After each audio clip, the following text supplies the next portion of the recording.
Iran மேலே அமெரிக்காவும் இஸ்ரேலும் சேர்ந்து போர் தொடுத்து இன்னையோட 12 நாள் கடந்துருச்சு. இந்த போருக்கான காரணம் ஈரான் அணு ஆயுதத்தை தயாரித்து பதுக்கி வச்சிருக்குது, அங்கே ஜனநாயகம் இல்லை, பெண்கள்லாம் மதிக்கப்படுறது இல்லை அப்படின்னு சொல்லி காரணமாக சொல்கிறாங்க. அதுதான் காரணம் அப்படின்னு சொல்லி நாம் நம்பணும் அப்படின்னா நம்மளை மாதிரியான முட்டாள் வேற யாரும் இருக்க முடியாது. அங்கேருந்து பேட்ரியாட் பாயுது, இங்கேருந்து மிசைல் பாயுது அப்படின்னு சொல்லி போர் செய்திகளை சொல்லிட்டு இருக்கிறாங்க. ஆனால் இந்த ராக்கெட்டு, வான் பாதுகாப்பு, அதுக்கான குண்டுகள், ட்ரோன்கள் இது எல்லாமே நம்ம பாக்கெட்ல இருந்து எடுத்த பணத்துல இருந்து தான் செலவு பண்ணிட்டு இருக்கிறாங்க அப்படிங்கிறது தெரியுமா நமக்கு? ஈரானுடைய உச்ச தலைவர் கொமேனி அவர் கொல்லப்பட்டார். அதுக்கு பிறகும் ஈரான் எப்படிங்க தாக்கு பிடிச்சிட்டு இருக்கு? இந்த போர்னால நமக்கு என்ன விளைவு, என்ன பாதகம், என்னென்ன இடர்பாடுகள் எல்லாம் நாம் அனுபவிக்க போறோம்? இந்த போரை பற்றி இந்தியாவுடைய நிலை என்ன? அந்த நிலைப்பாடு சரியானது தானா? வெறுமன யார் ஜெயிச்சாங்க யார் தோத்தாங்க அப்படிங்கிறத பார்க்கறதை விட இந்த மாதிரியான விவரங்களை பார்க்கறது இருக்கு, அதுதான் சரியா சொல்லணும்னா நமக்கான விஷயம் அப்படிங்கிறது அதுதான். அதைத்தான் நம்ம இந்த பதிவில் பார்க்க போறோம். புதுசாக பார்க்குறவங்க மறந்துடாமல் சப்ஸ்கிரைப் பண்ணிங்க. இதில் பேசப்படுற விவரங்களை உங்களுக்கு பிடிக்கும், அதனால் நீங்கள் லைக் பண்ணுவீங்க. ஆனால் அதோடு மட்டும் இல்லாமல் உங்கள் நண்பர்கள் தெரிஞ்சவங்களுக்கும் தெரியணும் அப்படிங்கிறதுக்காக அதை அவங்களுக்கும் ஷேர் பண்ணுங்கள். உங்களுடைய கருத்து நீங்கள் ஏற்றுக்கிட்டாலும் சரி மறுத்தாலும் சரி மறந்துடாமல் ஒரு வரி எழுதி போட்டீங்க அப்படின்னா நம்ம இன்னும் மேம்படுத்திக்கிறதுக்கும் இது தொடர்பான கலந்துரையாடல் நடத்துறதுக்கும் ரொம்ப வாய்ப்பாக.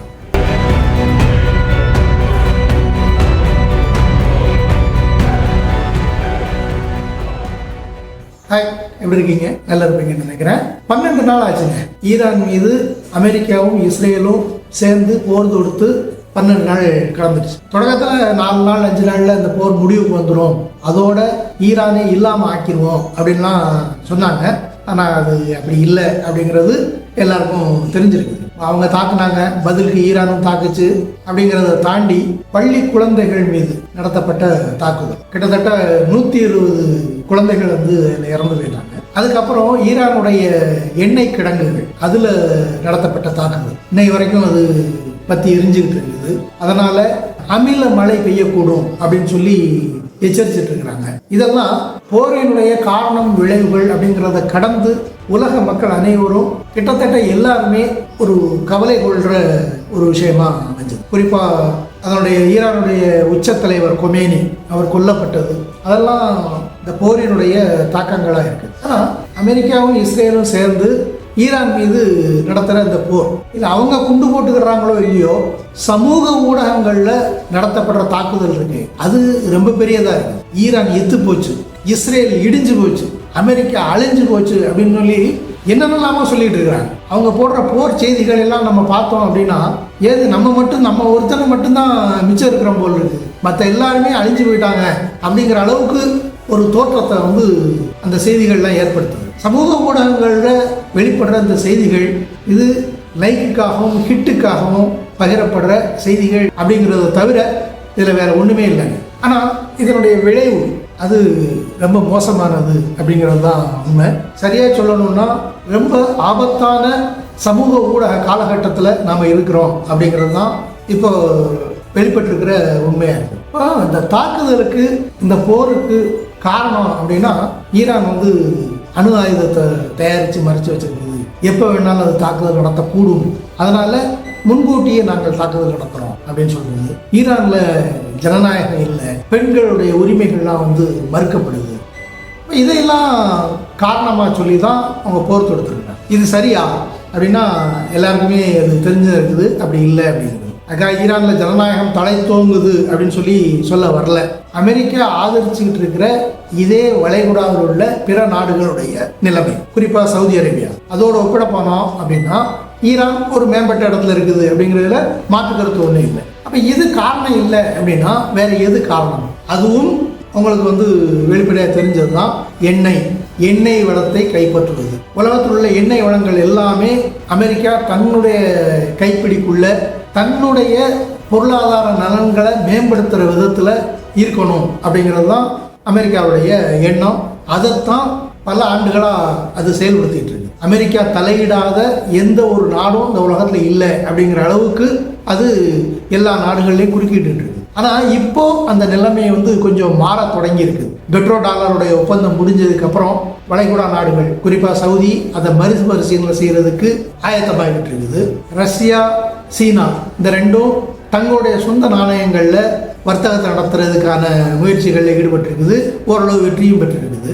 பிரிக்ஸ் நாடுகள் அது டாலருக்கு மாற்றான பொருளாதாரத்தை நோக்கி அது பயணிக்க தொடங்கி இருக்குது. அப்போ இதையெல்லாம் ஒருங்கிணைச்சு அமெரிக்கா வீழ்ந்துகிட்டு இருக்குது அப்படிங்கிறது யதார்த்தமாக கண் முன்னே தெரியுது. அப்போ இதுல இருந்து தங்களை தக்க வைக்கிறதுக்கு, இந்த வீழ்ச்சியை தடுக்கிறதுக்கு உலகத்தில் உள்ள எண்ணெய் வளம் தன்னுடைய கைப்பிடியில் இருக்கணும் அப்படிங்கிறது அமெரிக்காவுக்கு ரொம்ப அவசியம். அமெரிக்க பொருளாதாரத்துக்கு ரொம்ப தேவை அப்படிங்கிறத அமெரிக்கா உணர்ந்து, அதனால தான் இது மாதிரியான பல நடவடிக்கைகள் அது மேற்கொண்டுட்டு இருக்கு. அண்மையில் வெனிசூலா அதிபர் அவரை கடத்தி கொண்டு அமெரிக்காவில் சிறை வச்சிருக்கிறாங்க. அதுக்கும் கூட இதுதான் அடிப்படை காரணம். அப்போ இந்த போர் அப்படிங்கிறது அமெரிக்காவுடைய நலனுக்கானது அப்படிங்கிறதுல எந்த மாற்று கருத்தும் இல்லை. அதனால தான் அமெரிக்கா பொய்யான காரணங்களை சொல்லி போர் தொடுத்து. இஸ்ரேலுக்கும் அதில் பல காரணங்கள். இஸ்ரேல் ஏன் உருவாக்கப்பட்டது, பாலஸ்தீனத்துக்கும் இஸ்ரேலுக்கும் உள்ள முரண்பாடு என்ன அப்படிங்கிறத ஏற்கனவே பழைய சேனலில் வீடியோ ஒன்று போட்டிருக்கிறோம். தேவை கருதி அதை இந்த சேனலில் கூட ஒரு மறு உருவாக்கம் பண்ணலாம். வாய்ப்பு இருந்தால் அதை செய்வோம், அது வேற ஒரு பக்கம். ஆனால் இஸ்ரேலுக்கும் பலஸ்தீனத்துக்குமான முரண்பாடு அப்படிங்கிறது அது தனி சப்ஜெக்ட், நீண்டது, அதை விட்டுருவோம். இப்போது இஸ்ரேலுடைய இருப்புக்கு நேரடியாக கேள்வி எழுப்புகிற ஒரு நாடாக இருக்கிறது ஈரான் தான். பிற வளைகுடா நாடுகள், எண்ணெய் நாடுகள், அரபு நாடுகள் இதெல்லாம் அமெரிக்காவோடு இணைஞ்சு இஸ்ரேலோட இருப்பை ஏற்றுக்கிட்ட நாடுகள். அப்போ இஸ்ரேல் தன்னுடைய இருப்பை தக்க வைக்கணும் அப்படின்னா ஈரானை பலங்கூற்ற செய்யணும், பொருளாதார ரீதியாக வீழ்ச்சி அடைய செய்யணும், அதனுடைய இருப்பை இல்லாமக்கணும் அப்படிங்கிறது இஸ்ரேலுக்கும் ஒரு அவசியமா இருக்கு. அப்ப அந்த அடிப்படையில் தான் இந்த போர் தொடங்கப்பட்டது. ஈரானுடைய நிலைமை அப்படின்னு சொல்லி பார்த்தோம்னா பல பத்தாண்டுகளா அங்க பொருளாதார தடை அதை விதிச்சு கிட்டத்தட்ட மக்களுடைய வாழ்வாதாரம் அப்படிங்கிறது கேள்விக்குறியான நிலையில தான் அங்கே இருக்குது. எந்த தொழில்நுட்ப இராணுவ ரீதியிலான எந்த தொழில்நுட்பங்களும் கிடைக்காத மாதிரி அமெரிக்கா தலைமையிலான பிற நாடுகள் கவனிச்சுக்கிறது, பார்த்துக்கிறது. இதே அணு ஆயுதம் அப்படிங்கிற விஷயத்தை எடுத்துக்கிட்டாலும் அது சர்வதேச அணுசக்தி முகமை அது நேரடியாக உள்ள ஈரானை பார்வையிடுறதுக்கு அனுமதிச்சிருக்குது. அவங்க பார்வையிட்டு அந்த மாதிரி செறிவூட்டல், அணுகுண்டுக்கான செறிவூட்டல் எதுவும் நடைபெறலை அப்படிங்கிறத சொல்லியிருக்கிறாங்க. இந்த 12 நாள் போரின் இடையில கூட அந்த சர்வதேச அணுசக்தி முகமை அந்த மாதிரி சொல்லியிருக்கு.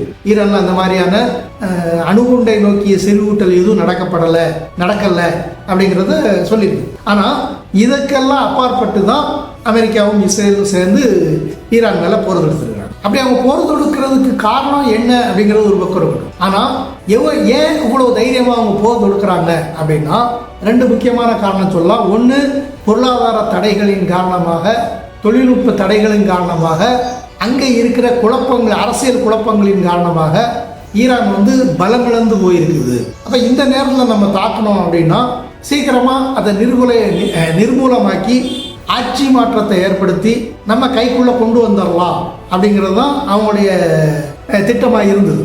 ஆனால் அதை தாண்டி ஈரான் தன்னுடைய வலிமையை காட்டியிருக்குது அப்படிங்கிறது உண்மை. பேச்சுவார்த்தை நடந்தது, தொடர்ச்சியான பேச்சுவார்த்தை, 3 கட்ட பேச்சுவார்த்தை நடந்திருக்குது. இந்த 3 கட்ட பேச்சுவார்த்தையிலையும் அமெரிக்காவுக்கு சாதகமான முடிவு எட்டப்படுறதுக்கு வாய்ப்பு இல்லை அப்படிங்கிறதுனால தன்னிச்சையா அந்த பேச்சுவார்த்தையை முடிச்சுட்டு தான் இப்போ அமெரிக்கா தாக்குதல் தொடுத்துருக்கு. ஈரான்கிட்ட பலம் இருக்காது. அதோடு மட்டும் இல்லாமல் உள்நாட்டிலேயும் சில குழப்பங்கள் இருக்குது, குருதுகள் பிரச்சனை இருக்குது. அப்போ இதையெல்லாம் வச்சு தூண்டி விட்டு நம்ம எளிதான ஆட்சி மாற்றத்தை சாதிச்சிட முடியும். அதோடு மட்டும் இல்லாமல் உளவு தகவல்கள், அப்போ முக்கியமான ஆட்களை கொல்றது, கொமேனி உள்பட இராணுவ முக்கியத்துவம் வாய்ந்த தலைவர்கள் பலரும் கொல்லப்பட்டிருக்கிறாங்க. அப்போ இதையெல்லாம் அவங்க திட்டமாக வச்சு தான் இதையெல்லாம் செஞ்சு ஒரு 4 நாளில் அதிகபட்சம் 1 வாரத்தில் நம்ம இதை நடத்தி முடிச்சிட்டோம் அப்படின்னா ஈரான் நம்ம கைக்குள்ளே வந்துடும் அப்படிங்கிறது தான் அவங்களுடைய திட்டம். அதை செயல்படுத்துறதுக்காகத்தான் தன்னிச்சை அவங்க போர் தொடுத்தாங்க. ஆனால் நிலைமை மாறிடுச்சு. அவ்வளோ எளிதாக வீழ்த்த முடியலை அப்படிங்கிறதோட தாண்டி இஸ்ரேலும் அமெரிக்காவும் பலமாக அடி வாங்கியிருக்குது அப்படிங்கிறதும் உண்மைதான். அதே நேரம் ஈரான் வந்து தனக்கு எதிரான தாக்குதல்கள்லாம் முறியடிச்சிருச்சு, ஈரானுக்கு பாதிப்பு இல்லை அப்படின்லாம் சொல்ல முடியாது. ஈரானும் மிக மோசமாக பாதிப்படைஞ்சிருக்குது அப்படிங்கிறதுல மாற்று கருத்து ஒன்றும் இல்லை. ஆனால் அதே நேரம் வளைகுடா நாடுகளில் இருக்கிற எல்லா அமெரிக்க நிலைகளும் தாக்கி அழிக்கப்பட்டிருக்கு. இஸ்ரேலும் மோசமாக அடி வாங்கியிருக்குது அப்படிங்கிறதுல மாற்று கருத்து ஒன்றும் இல்லை. அப்போது இந்த 12 நாள் கடந்ததுக்கு பிறகு இருக்கிற நிலைமை என்ன அப்படின்னா, பொருளாதார ரீதியாகவும் சரி, அரசியல் ரீதியாகவும் சரி, இராணுவ ரீதியாகவும் சரி, இந்த 3 விஷயத்திலையும் அமெரிக்காவுக்கும் இஸ்ரேலுக்கும் மிகப்பெரிய அடி விழுந்திருக்குது. அவங்க எதிர்பாராத அடி விழுந்திருக்குது அப்படிங்கிறது தான் உண்மை. இப்போ இன்றைய காலகட்டத்தில் போர் அப்படிங்கிறது வெறும் வான்வழி தாக்குதல்களையும் வான் பாதுகாப்பு கவசங்களையும் தொழில்நுட்பங்களையும் மட்டுமே நம்பி இருக்கிறதா மாறிடுது. ஆனால் இன்றைய சூழ்நிலையில் இந்த வான் பாதுகாப்பு அப்படிங்கிற முக்கியமான அம்சத்தை தங்களுடைய குறைந்த விலையிலான ட்ரோன்களையும் ராக்கெட்டுகளையும் வச்சு ஈரான் முறியடிச்சிருக்குது அப்படிங்கிறது தான் உண்மை. குறைந்த விலையிலான ட்ரோன்களை ராக்கெட்டுகளை செலுத்துறதன் மூலம் அவங்களுடைய வான் பாதுகாப்பு ராக்கெட்டுகளை எதிர்த்து அடிக்க வச்சு கிட்டத்தட்ட வான் பாதுகாப்புக்காக இருக்கிற ராக்கெட்டுகளை எல்லாம் காலி பண்ணதுக்கு பிறகு மீண்டும் அதே மாதிரியான குறைஞ்ச விலையிலான ட்ரோன்களையும் ராக்கெட்டுகளையும் வச்சு அந்தந்த நிலையங்களை வந்து ஈரான் தாக்கி அடிச்சிருக்கு. அப்போது வான் பாதுகாப்பு கவசம் அப்படின்னு சொல்லி உலகம் முழுவதும் மிக உயர்வான தொழில்நுட்பமாக காட்டப்பட்ட அந்த விஷயத்தை எந்த தொழில்நுட்பமும் இல்லாமல் சாதாரணமாக தங்களுடைய குறைஞ்ச விலையிலான ட்ரோன்கள் மூலம் அழிச்சிருக்குது அப்படிங்கிறது தான் உண்மை. இப்போது ஈரானுக்கு ₹1 செலவானா அதுக்கு எதிராக அமெரிக்காவுக்கும் இஸ்ரேலுக்கும் ₹100 செலவாயிருக்குது அப்படிங்கிறது தான் இந்த 10-12 நாள் போரின் பிறகு நம்ம வந்தடைஞ்சிருக்கிற நிலையாக இருக்குது. மறுபக்கம் அரசியல் ரீதியாக வளைகுடா நாடுகள் எல்லாமே அமெரிக்காவுடைய பாதுகாப்பு அப்படிங்கிறது போதுமானதாக இல்லை அப்படிங்கிறத உணர்ந்திருக்கு. அதோடு மட்டும் இல்லாமல் சவுதியினுடைய வெளியுறவு அமைச்சர் வெளிப்படையாகவே சொல்லியிருக்கிறார், இவ்வளோ நாள் வரைக்கும் அமெரிக்கா எங்களை பாதுகாக்குது அப்படின்னு சொல்லி நாங்கள் நினச்சிட்டு இருந்தோம், ஆனால் அதுக்கு மாறா நாங்கள் தான் அமெரிக்காவை பாதுகாத்துட்டு இருந்திருக்கிறோம் அப்படிங்கிறது இப்போ வெளிப்படையாக தெரிஞ்சிருக்குது அப்படின்னு சவுதியினுடைய வெளியுறவு அமைச்சர் சொல்றாரு. அப்போ அரசியல் ரீதியாகவும் இராணுவ ரீதியாகவும் பொருளாதார ரீதியாகவும் அமெரிக்காவும் இஸ்ரேலும் இந்த இடத்துல ஒரு மிகப்பெரிய இழப்பை சந்திச்சிருக்குது அப்படிங்கிறது தான் உண்மை. இப்போ இந்த போர் இன்னும் சில வாரங்களுக்கு 1-2 மாசங்களுக்கு நீடிச்சது அப்படின்னா அது ஈரானை விட, ஈரானும் அழிஞ்சு போகுங்கிறது மாற்று கருத்து ஒன்றும் இல்லை, ஆனால் ஈரானை விட அதிக பாதிப்பை அமெரிக்காவும் இஸ்ரேலும் மீண்டும் சந்திக்கும். ஏன் இப்போவே அமெரிக்கா போரை நிறுத்துவதற்கான வேலைகளை வந்து தொடங்கிடுச்சு. அப்போது அரசியல் ரீதியாக ஈரானே எதிர்பார்க்காத ஒரு நல்ல விளைவும் இப்போ நடந்திருக்குது இந்த போர்னால அப்படிங்கிறது தான் உண்மை. ஏன்னா வளைகுடா நாடுகளில் ஒரு சிக்கலான பிரச்சனை ஒன்று, மத ரீதியாக சன்னி ஷியாங்கிற பிரச்சனை ஒன்று இருக்குது. சவுதி உட்பட பிற நாடுகள்லாம் ஈரானை ஷியா அப்படிங்கிற அடிப்படையில் ஒரு எதிரி மாதிரி பார்த்துட்டு இருந்த நிலை வந்து இப்போது மாற தொடங்கி இருக்குது அப்படின்னு தான் சொல்லணும். அமெரிக்கா மீது நம்பிக்கை இழந்திருக்கிறாங்க, அமெரிக்கா விட்டு விடுபடணும் அப்படின்னு நினைக்கிறாங்க. ஈரான் ஒரு பிராந்திய வல்லரசு அப்படிங்கிறத ஏற்றுக்கொள்ளக்கூடிய ஒரு மனோநிலையை நோக்கி நகர்ந்துருக்கிறாங்க. அப்போ இதெல்லாம் அரசியல் ரீதியாக ஈரானுக்கு கிடைச்ச வெற்றி அப்படின்னு தான் பார்க்கணும். இதுக்கு காரணம் என்ன அப்படின்னா, ஈரான் அப்படிங்கிறது நீண்ட கால போர்களை தாக்கு பிடித்த அனுபவம் கொண்ட நாடு. 80களில் ஈரானுக்கும் ஈராக்குக்கும் இடையில போர் நடந்தது. அந்த போர் கிட்டத்தட்ட 8 ஆண்டுகள் நீடிச்சு.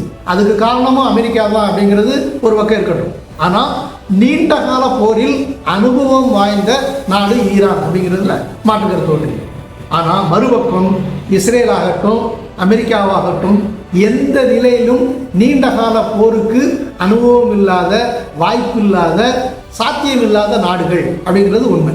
அமெரிக்கா எடுத்துக்கிட்டோம்னா வியட்நாம்லேயும் சரி ஆப்கானிஸ்தான்லேயும் சரி தோத்து ஓடுனதுக்கு மிக முக்கியமான காரணம் இராணுவ பலமோ பொருளாதார பலமோ அதிகாரமோ கிடையாது. நீண்ட கால போரை அவங்களால தாக்கு பிடிக்க முடியாது அப்படிங்கிறதுனால தான் ஈரான் அமெரிக்காவை அந்த இடத்துக்கு தான் இப்போ தள்ளி கொண்டு வந்திருக்கு. அதனால தான் அமெரிக்கா அந்த போரை நிறுத்தணும் அப்படிங்கிற முறைப்புல இருக்குது. சரி, இந்த போர்னால உலகமெங்கும் குறிப்பாக நமக்கு இந்தியாவுக்கு ஏற்பட்ட பாதிப்பு என்ன அப்படின்னா, ஏற்கனவே வெளிப்பட ஆரம்பிச்சிருக்கு. கேஸ் சிலிண்டர் தட்டுப்பாடு அது தொடங்கிடுச்சு. இன்னும் கொஞ்ச நாள் நீடிச்சது அப்படின்னா பெட்ரோல் டீசலுக்கும் தட்டுப்பாடு வரும் அப்படிங்கிறதும் உண்மைதான். இதில் ஈரான் இந்தியாவுக்கு நாங்கள் அனுமதி கொடுக்குறோம் அப்படின்னு சொல்லி அறிவிச்சிருக்குது. அதோடு மட்டும் இல்லாமல் அந்த நீரிணையில் அமெரிக்க தூதரகத்தை வெளியேற்ற நாடுகள் வந்து பயணம் பண்ணிக்கலாம், அதை நாங்கள் தாக்க மாட்டோம் அப்படிங்கிற மாதிரி அறிவிச்சிருக்குது. அப்போ இதெல்லாம் இந்தியா அப்படிங்கிற இடத்துல இருந்து பார்த்தோம் அப்படின்னா ஒரு சாதகமான அம்சமாக இருந்தாலும், ஆனால் எரிபொருள் சிக்கல் அப்படிங்கிறது வந்து தவிர்க்க முடியாது. அப்போ அதனுடைய விலையேற்றம், பெட்ரோல் டீசல் விலையேற்றம் நடந்தது அப்படின்னா அது அன்றாட பயன்பாட்டில் இருக்கிற அத்தனை பொருள்கள் மீதும் எதிரொலிக்கும். அப்படி எதிரொலிச்சதுன்னா அதனால் பாதிக்கப்பட போகிறது அப்படிங்கிறது மக்கள் தான். அதுக்கான கூடுதல் விலையை கொடுக்க போகிறதும் மக்கள் தான். அப்போ அந்த கூடுதல் விலை அப்படிங்கிறது என்ன அப்படின்னா அமெரிக்கா செலவழித்த ராக்கெட்டுக்கான விலை அப்படின்னு தான் நம்ம இதை எடுத்துக்கணும். அவங்களுடைய பொருளாதார முன்னேற்றத்துக்காக போர் நடத்துகிறாங்க, அந்த போருக்கான செலவுகளை நாம் செய்கிறோம் அப்படின்னு தான் இதை எடுத்துக்கணும். சரி, இதில் இந்தியாவுடைய நிலை என்ன அப்படின்னா ஏற்றுக்கிற மாதிரி இல்லைங்க. பொதுவாக அது எந்த அரசாக இருந்தாலும் சரி தங்களுடைய பொருளாதார நலன் அப்படிங்கிற அடிப்படையில் இருந்து தான் அவங்க எதையுமே பார்ப்பாங்க அப்படிங்கிறதுல மாற்றுக்கருத்து ஒன்று இல்லை. ஆனால் இந்தியா நடந்துக்கிட்ட முறை அப்படிங்கிறது வந்து ஊப்பானதா இல்லை. ஏன் அப்படின்னா இந்தியாவும் ஈரானும் ஒரு நீண்ட காலமாக நட்பு நாடுகள். இன்னும் சொல்லப்போனால் சில ஆண்டுகளுக்கு முன்னாடி மோடி ஈரானுக்கு பயணம் போயிருந்த போது அவர் சொன்ன ஒரு வார்த்தை, இந்தியாவும் ஈரானும் வரலாற்று காலம் தொட்டு நெருங்கிய நட்பையும் உறவையும் பேணிய நாடுகள் அப்படின்னு சொல்லி சொல்லியிருக்காரு. அது அவர் குறிப்பிட்டது மெசொப்பொட்டேமியா நாகரிகமும் சிந்து சமவெளி நாகரிகமும் செஞ்சுக்கிட்டு இருந்த வணிக உறவுகள், தொடர்புகள், அதை நினைவூட்டுற விதமாக தான் மோடி வந்து அன்னைக்கு பேசியிருந்தாரு. ஆனால் அது இன்றைய நடவடிக்கைகளில் எதிரொலிச்சிருக்குதா அப்படின்னா அப்படி இல்லை அப்படிங்கிறது தான் உண்மை. அதுக்கு ரெண்டு விஷயங்களை நம்ம பார்க்கலாம். ரெண்டு நாட்டுக்கடையில் போர் நடக்குது. அந்த போரில் ஈரானுடைய உச்ச தலைவர் அலி கமேனி அவர் வந்து கொல்லப்பட்டிருக்கிறாரு. ஒரு நாட்டினுடைய நட்பு நாட்டினுடைய தலைவர் கொல்லப்பட்டிருக்கிறாரு அப்படிங்கிறதுக்கு ஒரு குறைஞ்சபட்ச இரங்கல் கண்டனம் அப்படிங்கிறது பெரிய அளவில் இந்தியாவிலிருந்து வரல. அடுத்து இந்தியாவுடைய அழைப்பின் பேரில் ஈரானிய கப்பல் வந்து பயிற்சிக்காக விசாகப்பட்டதுக்கு வந்தது. அந்த பயிற்சி முடிஞ்சிட்டு திரும்பிய போது அந்த பயிற்சி கப்பல் மீது தாக்குதல் நடத்தி மூழ்கடிக்கப்பட்டிருக்கு. அது சர்வதேச எல்லையில் நடந்தது. இந்தியா இப்போ போகிறது பாதுகாப்பாக இருக்காது, நீங்கள் தங்கி செல்லுங்க அப்படின்னு சொல்லிச்சு அப்படிங்கிற மாதிரிலாம் தகவல் வருது. அது எந்த அளவுக்கு உண்மை அப்படிங்கிறது தெரியல, அது ஒரு பக்கம் இருக்கட்டும். ஆனால் போர் நடவடிக்கைகளில் ஈடுபடாத பயிற்சிக்காக வந்து போன ஒரு கப்பல் அதை தாக்குறாங்க. அதுக்கு ஒரு குறைஞ்சபட்ச கண்டனமாக தெரிவிக்கணுமா வேண்டாமா? ஒரு நாடு, இறையாண்மை உள்ள நாடு, பிராந்திய வல்லரசாக தன்னை கருதி கொள்கிற ஒரு நாடு, இந்த மாதிரியான முக்கியமான தருணங்களில் தன்னுடைய கருத்தை உரத்து சொல்ல மறுத்துது அப்படின்னா அது உலகின் பார்வையில் எப்படி இருக்கும் அப்படிங்கிறது ஒரு இந்திய குடிமகன் அப்படிங்கிற அடிப்படையில் நான் ரொம்ப மோசமாக உணர்றேன். அது சரியில்லை அப்படின்னு நினைக்கிறேன். நீங்களும் அப்படித்தான் நினைப்பீங்க அப்படின்னு நினைக்கிறேன் நான். இப்போ இந்த அடிப்படையில் இந்தியாவுடைய இது போன்ற அணுகுமுறைகள் மாற்றப்படணும் அப்படிங்கிறதுல மாற்றுக்கருத்து ஒன்றும் இல்லை. அதே நேரம் பொதுவாக போர் அப்படின்னாலே வந்து இழப்புகள் இருக்குது, மக்கள் பாதிக்கப்படுவாங்க, அது தவறு இப்படிலாம் சொல்கிறத விட்டுட்டு ஒரு போர் நடக்குது அப்படின்னா, ஒரு இராணுவ மோதல் நடக்குது அப்படின்னா, ரெண்டு நாடுகளுக்கு இடையில் முரண்பாடு வருது அப்படின்னா அதில் எது சரி எது தவறு அப்படிங்கிறத எல்லாரும் தங்களுடைய கருத்தை உரத்து சொல்லணும். அப்படி சொன்னால் தான் போர் இல்லாத நிலை, போர் இல்லாத உலகம் அப்படிங்கிற கனவு நனவாகிறதுக்கான வழியாது இருக்கும். அது இல்லாமல் இந்த மாதிரி முரண்பாடுகள்லாம் வரும்போது பொதுவாக கருத்து சொல்லிட்டு ஒதுங்கி நிற்கிறது அப்படிங்கிறது அந்த கனவை அடைகிறதுக்கான வழி இல்லை அப்படிங்கிறதும் சொல்லுடைய கருத்து. என்ன ஃப்ரெண்ட்ஸ், இது உங்களுக்கு பிடிச்சிருக்கும்னு நினைக்கிறேன். இந்த கருத்தில் உங்களுக்கு மாற்று கருத்து இருந்தது அப்படின்னா தயங்காமல் உங்களுடைய கருத்து என்ன மாதிரி இருந்தாலும் கமெண்டில் தெரிவிங்க. நம்ம தொடர்ந்து விளையாடுவோம். மீண்டும் அடுத்த ஒரு பதிவில் சந்திக்கும் முறை மிக்க நன்றி.